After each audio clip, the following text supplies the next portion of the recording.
Hello everyone, ఈ రోజు నేను మీ ముందుకి మంచి రెసిపీ తోటి వచ్చేసానండి. అది ఏంటంటే కొత్తిమీర పచ్చడి చేయబోతున్నానండి.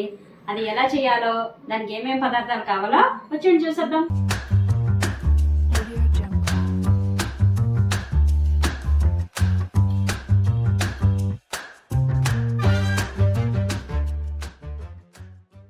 నేను ఇక్కడ 3 కట్టల కొత్తిమీర తీసుకున్నాను, శుభ్రంగా కడిగి పెట్టుకున్నాను. నెక్స్ట్ ఆవాలు 2 చెంచాలు, మెంతులు 1 చెంచా, మినప్పప్పు 4 చెంచాలు, బెల్లము ఈ సైజు బెల్లము చాలు, ఎండుమిరపకాయలు ఈ మాత్రం, చిన్న నిమ్మకాయ సైజు అంతా చింతపండు, అలాగే ఉప్పు. ఇప్పుడు మనం పొయ్యి మీద బాండీ పెట్టేసుకున్నాం. అందులో ఆవాలు, మెంతులు, ఇంకా మినపప్పు ఒక 2-3 చెంచాలు నూనె వేసుకొని దోరగా వేయించేసుకోండి. మినపప్పు, ఆవాలు, మెంతులు ఈ మాత్రం కొంచెం వేగాక ఇప్పుడు ఎండుమిరపకాయలు వేసేసుకుందాం. చూడండి, దోరగా వేగిపోయింది. ఇప్పుడు మనం ఇది పక్కకు తీసేసుకుని దీన్ని చల్లారి పెట్టేసుకుందాం. ఇప్పుడు ఇదే మూకుట్లోని చింతపండు కొంచెం వేడి చేసేసుకోండి. వేడి చేసేసుకుంటే పచ్చట్లో బాగా నలుగుతుంది, కొద్దిగా వేడి చేసుకుంటే.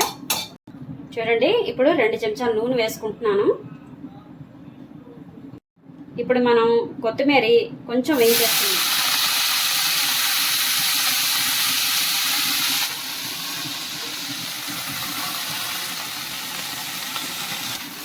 చూడండి, ముందే చెప్తున్నాను, కొత్తిమీర ఎక్కువసేపు వేయించద్దు. జస్ట్ అలా కొంచెం వేయించేసి తీసేసుకోండి పక్కకి. ఎక్కువసేపు వేయించిన అవసరం లేదు.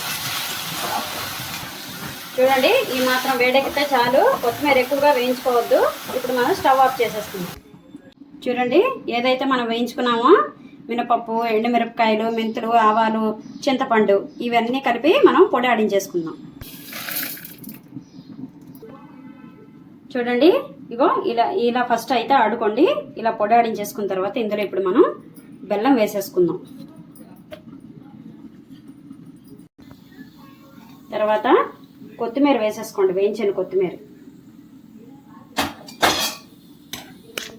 చూడండి, 2 చెంచాలు ఉప్పు వేస్తున్నాను.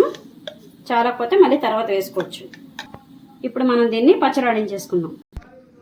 చూడండి, పచ్చడి అయితే తయారైపోయింది. ఇప్పుడు మనం బౌల్లోకి తీసేసుకుందాం.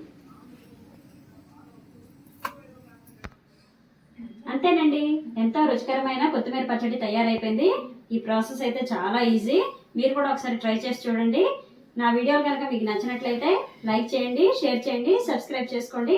అలాగే ఈ పచ్చడి ఏంటంటే టిఫిన్లోకి, ఇడ్లీలోకి, దోశలోకి, అన్నంలో కూడా బాగుంటుందండి. అన్నంలో కన్నా టిఫిన్లోకి అయితే చాలా బాగుంటుంది. మీరు కూడా ఒకసారి ట్రై చేసి చూడండి. అలాగే నా ఛానల్కి సపోర్ట్ చేయండి.